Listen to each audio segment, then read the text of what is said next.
మర్రెడ్డి శ్రీనివాస్ పిఠాపురంలో పవన్ కళ్యాణ్ తరపున ఒక షాడో ఎమ్మెల్యేగా ఆయన ఇప్పుడు పిలువబడుతున్నారు.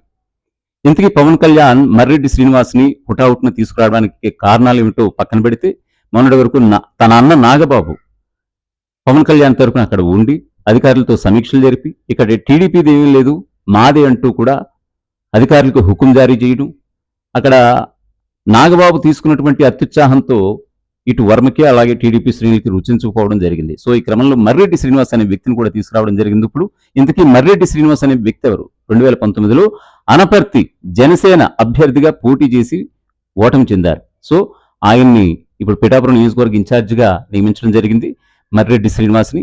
సో మర్రెడ్డి శ్రీనివాస్ రాకతో అయినా కూడా ఇప్పుడు వర్మకి అలాగే టీడీపీ శ్రేణులకి ఇంకా రుచించినటువంటి పరిస్థితి. పార్టీలో తమ స్థానం ఏంటో కూడా తెలియనటువంటి దుస్థితులు వాళ్ళు ఉన్నట్టుగా తెలుస్తోంది.